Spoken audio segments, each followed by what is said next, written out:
Assalamualaikum warahmatullahi wabarakatuh. Hari ini kita bertemu lagi dalam pembelajaran matematika wajib kelas 12. Sebelum belajar, marilah bersama-sama kita membaca basmalah.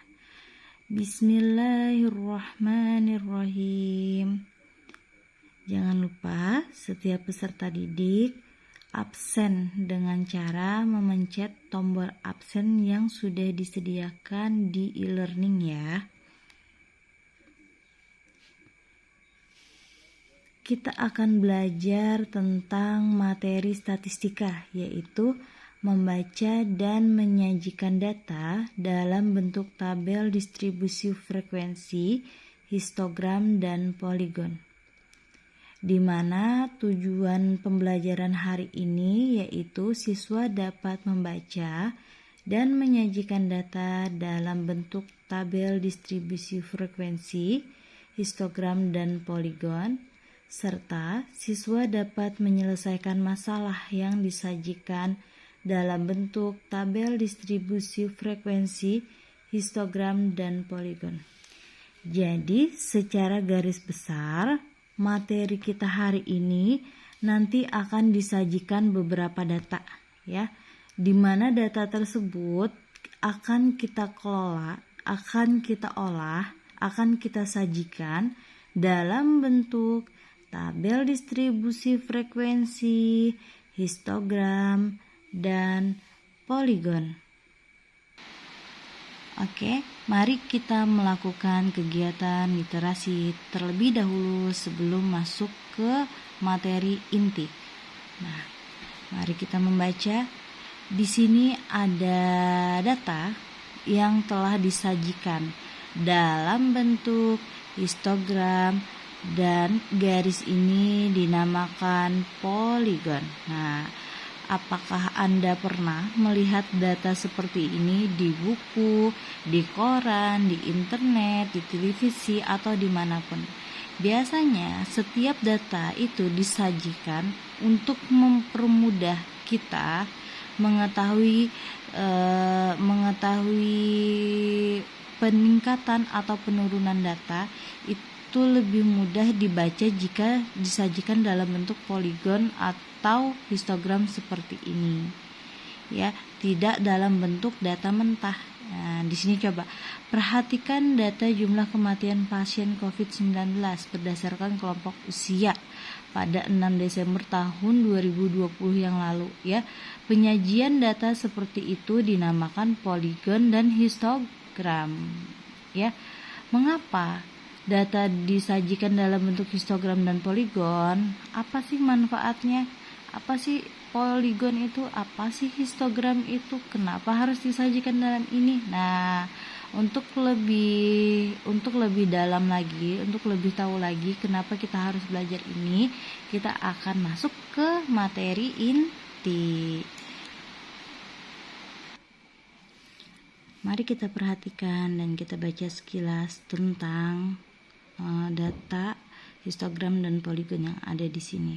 Diketahui jumlah kematian pasien COVID ya pada tahun lalu 2020 pada usia 0 sampai 5 tahun itu cenderung tidak terlalu banyak ya, dan mengalami peningkatan ketika usia dari setiap orang itu juga semakin tinggi. Tuh lihat, semakin tinggi usia orang yang terpapar COVID, ternyata kebanyakan dari mereka meninggal. Tuh, paling banyak ada yang meninggal adalah usia yang lebih dari 60 tahun. Tuh, hingga mencapai sampai 7.000 jiwa ya. Tuh, ternyata poligonnya naik ya. Ketika usianya naik, maka jumlah kematiannya, tingkat kematian usia yang lebih tua itu cukup banyak. Nah, seperti itu. Sangat mudah terlihat jumlah kematiannya meningkat atau menurun jika disajikan dalam bentuk histogram maupun poligon. Oke, untuk lebih jelasnya kalian bisa buka bahan ajar kalian buku LKS halaman 28 sampai 29. Bagian pemantapan di mana di situ diketahui data usia 40 orang karyawan PT Makmur Jaya Abadi sebagai berikut ini. Usia 40 orang karyawan di sebuah PT Makmur Jaya Abadi disajikan dalam bentuk seperti ini ya. Kalau kita lihat data itu dalam bentuk seperti ini, kita sangat kesusahan ya untuk melihat bagaimana sih pengelompokannya. Banyak nggak sih yang berusia muda misalnya, banyak nggak sih yang berusia tua, atau lebih banyak yang berusia muda atau yang sedang atau yang tua, seperti itu ya. Tidak dapat kita baca karena datanya disajikan dalam bentuk mentahan seperti ini. Nah, jadi di sini tugas kita adalah mengelola data ini agar mudah dibaca, agar mudah dipahami ya. Yang pertama akan kita sajikan, akan kita kelola data ini dalam bentuk tabel distribusi frekuensi, di mana dalam membuat tabel distribusi frekuensi kita memerlukan 3 langkah ya. Langkah pertama menentukan jangkauan. Apa itu jangkauan? Jangkauan itu adalah data terbesar dikurang data terkecil ya. Jadi kita perhatikan dulu di sini berapa data terbesarnya. Nah, ternyata pada soal itu data terbesarnya adalah 47 ya, sedangkan data terkecilnya adalah 47 dan 18. Berarti jangkauannya data terbesar dikurang data terkecil. Nah, berarti 47 dikurang 18. Berapa 47 dikurang 18? Yaitu 31. Kita mempunyai jangkauan, berarti di sini jangkauannya yaitu 31. Oh maaf, 47 dikurang 28 adalah 29 ya, bukan 31 ya. 29. Kemudian langkah kedua menentukan banyak kelas. Nah, di sini banyak kelas itu ada rumusnya, yaitu 1 ditambah 3,3 logaritma N. Jadi kita menggunakan logaritma ya, dimana N sendiri, N itu adalah banyak data. Nah, data tadi di sini ada berapa orang? Di sini ada 40 orang. Berarti rumusnya menjadi 1 ditambah 3,3 log berapa? Log 40. Nah, untuk mencari log 40 itu bisa kita menggunakan kalkulator ya. Berapa hasil log 40 ya. Jadi dalam kalkulator hasil log dari 40 itu sendiri adalah 1,6. Yang artinya di sini 3,3 akan kita kalikan dengan 1,6 ya. Berarti sama dengan 1 ditambah, nah hasil 3,3 dikali 1,6 adalah 5,28. Jadi 1 ditambah 5,28 sama dengan 6,28 itu ya. Nah, lanjut langkah ketiga, menentukan panjang kelas. Panjang kelas rumusnya adalah jangkauan dibagi banyak kelas. Jangkauan tadi ada berapa? 29. Berarti di sini sama dengan 29 dibagi banyak kelas berapa di sini? Banyak kelasnya 6,28, atau biar lebih mudah kita bulatkan ya, 6,28 maka dibulatkan menjadi 6. Berarti di sini dibagi 6. Nah, 29 sendiri kalau dibagi 6 hasilnya adalah 4,83. Khusus untuk panjang kelas itu akan selalu kita bulatkan ke atas. Mau dia kok 4,8, 4,1, 4,2 itu harus selalu kita bulatkan ke atas. Pembulatannya ke atas ya. Berarti kalau 4, dibulatkan menjadi, pembulatan ke atas menjadi 5, seperti itu ya. Nah, kita dapat di sini menentukan panjang kelas adalah 5. Tadi itu banyak kelasnya akan ada 6 kelas nanti, dimana jangkauannya adalah 29.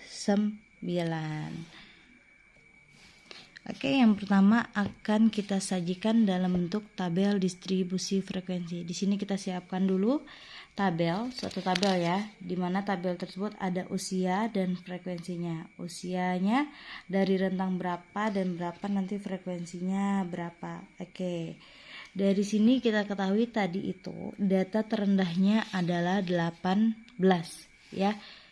18 dengan panjang kelas adalah 5. Berarti dapat kita hitung ya menggunakan jari. Dari 18 berarti dengan panjang kelas 5. 18, 19, 20, 21, 22. Berarti kita dapat di sini data usia dari yang pertama dari 18 sampai 22 tahun. Karena apa tadi? Panjang kelasnya adalah 5 ya. Kemudian nih panjang kelasnya 5 dapat dari sini ya. Kemudian setelah 18 dan 22 ada usia 23 sampai, berarti hitung lagi tuh. 23, 24, 25, 26 sampai 27. Nah, begitu seterusnya ya. Berarti selanjutnya 28 sampai 32. Kemudian 33 sampai 37, 38 sampai 42, kemudian 43 sampai 47 tahun.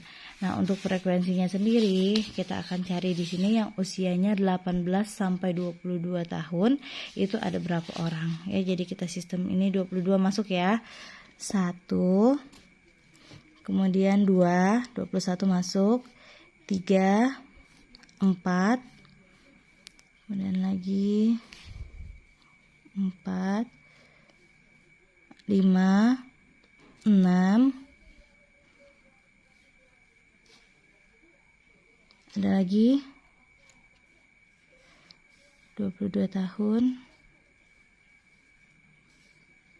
ini ada 19, 7 ya, ada lagi, habis. Yang artinya usia dari 18 sampai 22 tahun ada 7 orang pegawai ya. Kemudian kita lihat lagi rentang dari 23 sampai 27 ya. Ini ada 1, 2,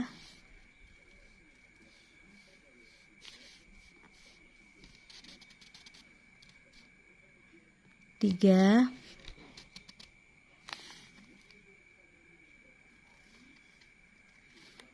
4, 5. Jadi di sini ada 5 ya. Kemudian kita perhatikan lagi yang usianya dari 28 sampai 32 ya, 28 sampai 32. 1, 2,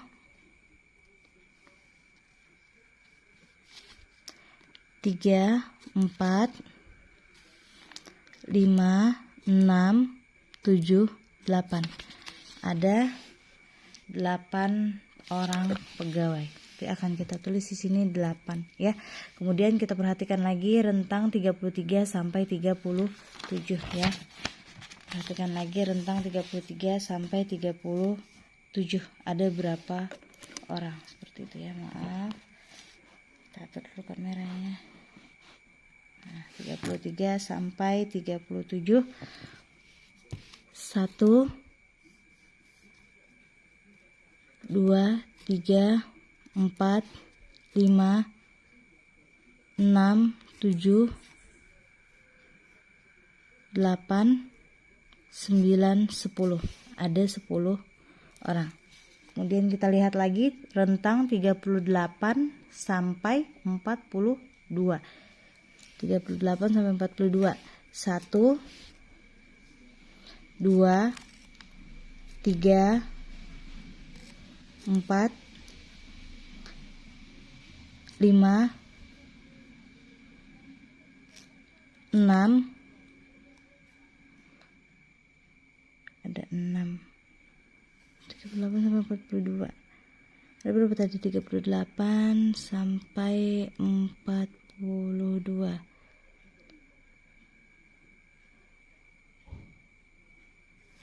38 sampai 42 ya tadi ya. 1 tadi, 1, 2, 3. Oh, ini ada kecoret 43 ya, padahal belum ya. Salah ya, 3,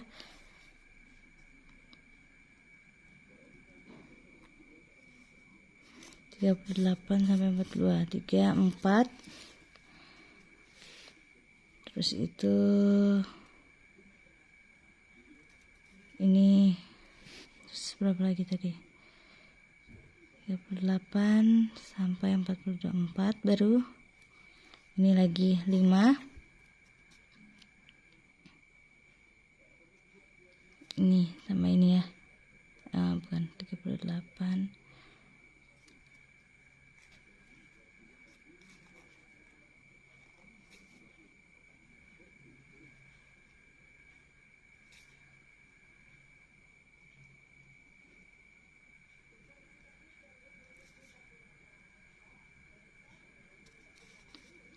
Tadi ada 6 ya. 1. Ini ada 5 sama 1 ada 6 ya. Nah, sisanya 43 sampai 47. Ini tadi 1, 2, 3, 3, setelah itu habis. Ini 1, 4 ya. Ada 4. Sekarang kita hitung apakah benar 40. 7 tambah 5 12 tambah 8 20 30 40. Benar ya. Jumlahnya ada 40. Datanya ada 40. Nah, inilah bentuk data yang disajikan dalam bentuk tabel distribusi frekuensi. Sekarang dari data ini kita sajikan lagi ke dalam bentuk poligon dan histogram. Nah, di sini sudah saya siapkan ya. Bentuk seperti ini, sumbu X dan sumbu Y. Di mana sumbu Y ini untuk nilai frekuensinya, untuk jumlah frekuensinya sendiri, dan sumbu X ini untuk usia pegawainya dalam tahun ya, dalam satuan tahun. Nah, karena di sini data terbesarnya 10, cukup saya bikin sampai 10 ya. Oke, yang pertama usia 18 sampai 22. Berarti di sini saya bikin usia 18 sampai 22 ada 7 orang. Berarti kalau 77 di antara 6 dan 8. Berarti cukup di antaranya ya. Tengah-tengahnya itu ada kelompok usia pegawai dari 18 sampai 22 tahun. Nah, yang kedua ada 5 orang. 5 orang berarti di antara 4 dan 5. Tuh, ada 5 orang dengan kelompok usia 23 sampai 27 tahun. Nah, kemudian itu ada 8 orang. 8 pasti 8 ini ya. Pasti 8. Nih. Kelompok usia 28 sampai 28 sampai 32 tahun gitu. Kemudian itu ada lagi dari 33 sampai 37 ada 10 orang. Di 10 orang di sini kelompok usianya ada 10 orang. Oke. Biar tulisannya enggak terlalu rapet, Ibu tulis agak merah deh. Ini kelompok usia dari 33 sampai 37 ya. Kemudian itu ada 6 orang. 6 orang pasti 6 ya garisnya ya. Perhatikan pasti 6. Ini adalah kelompok usia 38 sampai 42 dan terakhir ada 4 orang. 4 orang berarti artinya dia di sini. Nah, ini untuk kelompok usia 43 sampai 47.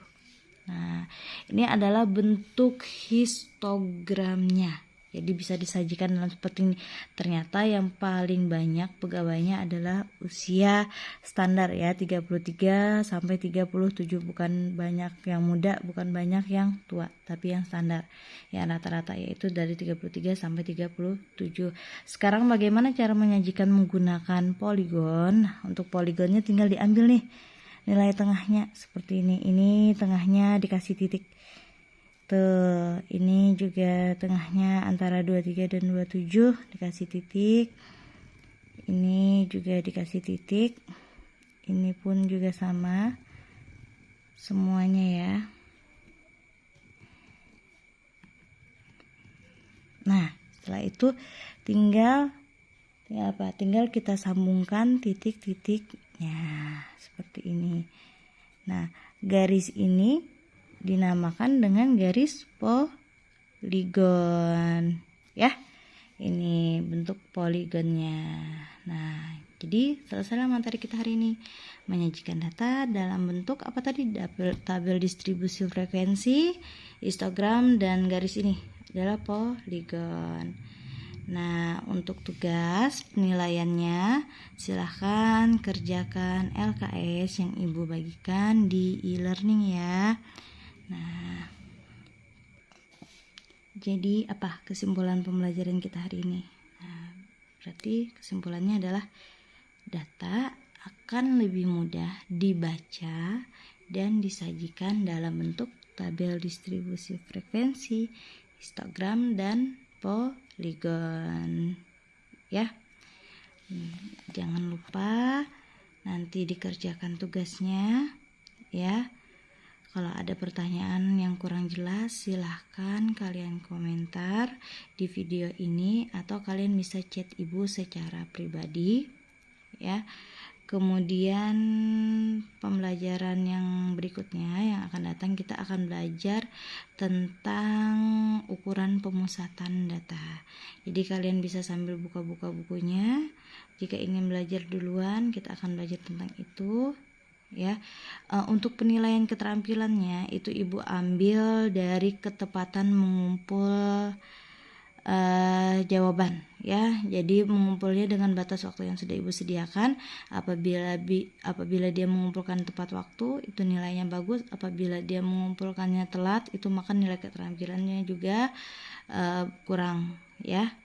Oke, mari kita akhiri pembelajaran hari ini dengan membaca alhamdulillah. Alhamdulillahirabbil alamin. Sampai bertemu lagi. Assalamualaikum.